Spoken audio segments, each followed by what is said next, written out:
সীতার বিয়ে, সেই ছোট্ট থেকে সীতাকে কষ্ট করে মানুষ করেছি আমি। সেই সীতা আজ আমার যাবে শ্বশুর বাড়ি। ওকে কোনতলা সাজাচ্ছে, কেমন কেমন সীতাকে সে মনে সাজে লাগছে। আমি একবার দেখবো সীতাকে কেমন মনে সাজে সেজেছে।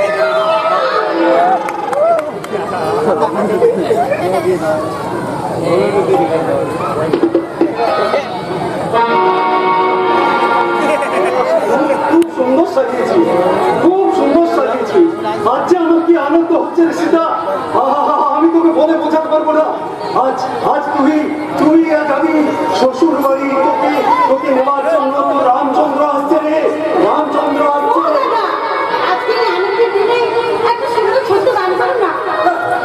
আমি আমার গান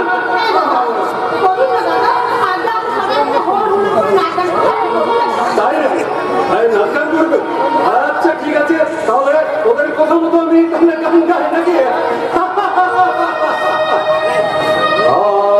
আস্তে সীতা রামচন্দ্র পারবে আনন্দ নিধায়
বল ও কি সংবাদ পেয়েছিস? সংবাদ পেলাম রাজপথে পরের গাড়ি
তুই শান্ত হ, তুই কিন্তু সীতাকে নিয়ে তুই ভেতরে যা, ভেতরে।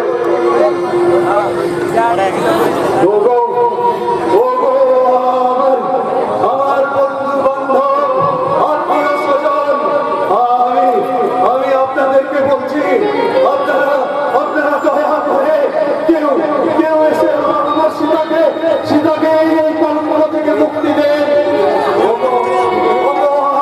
কে আছো হৃদয় ব্যক্তি, তোমরা এগিয়ে এসে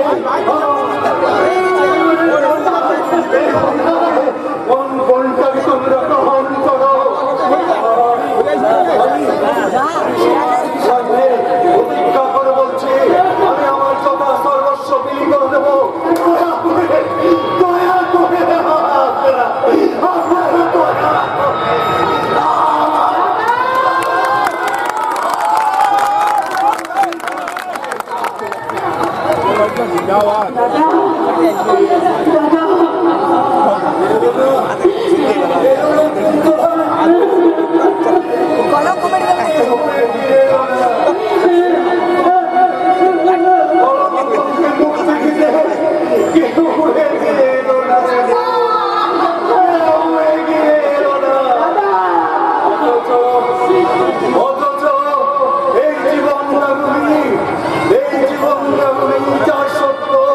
সত্য যা ধর্ম আদর্শ, সেই জীবন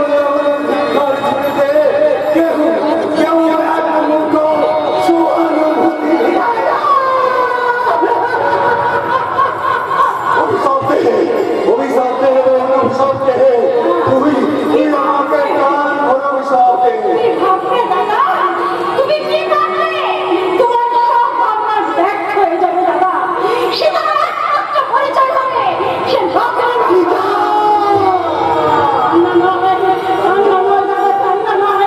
তোমরা এবার সবাই চোখের জল মুছে করে খাও। সীতাকে ধর্মবন্ধার শাস্ত্র তোমাদেরকেই করে দাও। কত সাজার স্বপ্ন আমার কপালে সইল না দাদা। তাই নতুন করে কলঙ্কের মালা গলায় পড়তে এই ফুলের মালাকে আমি চিরদিনের মতো পথের ধুলায় ছুঁড়ে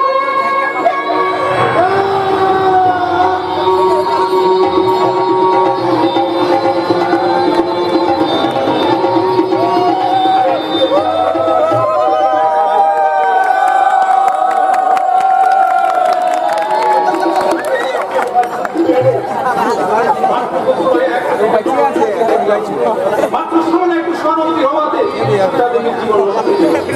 আর বাধ্য হয়ে আমাকে এই স্পর্ধা দেখাতে হয়েছে। এই, বন্ধু তোরা শুনছিস? আমার পিতা, আমার পিতা।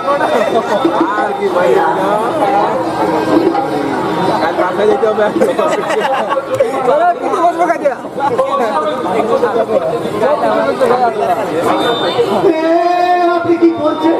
দেবদূতের মতো হঠাৎ আপনি যদি দাঁড়াতে বলতেন তাহলে সীতা হয়তো ওরে, ওরে, আরে এবার করো সাত বাজা, উনুনে সানাই বাজাতে বল। ছুটে গেছে এদিনের রামচন্দ্র।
আমি ছেলে মেয়েদের একটা টাকা বর্তমান দিতে পারি। বলি ছেলে নাকি তোমার সাথে একটা? আমিও ছেলে না। তাই বলছি 50,000 টাকা। আর 10 ভরি সোনা না হলে ওই নিশান চক্রবর্তীর মেয়ের সঙ্গে আমি আমার ছেলে সৈবারের বিয়ে দিতে যাই যাবো না। ওই টাকাটাই জীবনের সবকিছু নয় নিরুপমা। আমাদের 3 ছেলের মধ্যে শৈবাল, প্রভাব ভালো চাকরি করে। অর্থের অভাব আমি এই সংসারে কোনোদিন অনুভব করতে পারিনি। তাহলে কিসের অভাব মেটানোর জন্য তোমার এই অন্যায় কাজ করতে অন্যায় পারো? নয়। এই যুগে মেয়ের বাপ মায়ের কাছে ছেলের লাভ পায় না, তাই ন্যায্য মানা। তাই আমার দাবির একটা টাকা কমলে আমি কিছুতেই সেখানে সৈবারের বিয়ে যাবো না। তাহলে কোনোদিনই তোমার ছেলের বিয়ে হবে না মা। কারণ এদেশের সমস্ত মানুষই মধ্যবিত্ত পর্যায়ে পড়ে, আর কোন মধ্যবিত্ত বাবার পক্ষে তোমার পরে অসীম খেয়ে দেবে তাদের সম্ভব নয়। তাই যদি হয় তাহলে কোনো বড়দের মেয়ের সঙ্গে আমি আমার ছেলের বিয়ে দেবো। হাসালে মা, হাসালে। কোটিপতি বাবার আদরে দুলালি তোমার ওই 5,000 টাকা মাইনে করা ছেলেকে বিয়ে করতে আগে আসবে, এই কথা তুমি ভেবে নেবে? তুই থাম তো। কথা শুনুন নিরুপমা। কম নেওয়া এবং দেওয়া দুটোই সামাজিক অপরাধ। মেয়ের বাবাকে সর্বশান্ত করে কোনোদিন নিজের ছেলের ভবিষ্যৎ করা যায় না। তাছাড়া আত্মার সঙ্গে যদি আত্মার মিলই না হয় তাহলে সে কিসের আত্মীয়? তোমার এটা কেন দিতে হবে? মানে ছেলের বিয়ে করে কি নেবো আর কি না নেবো সে ভাববে না। তুমি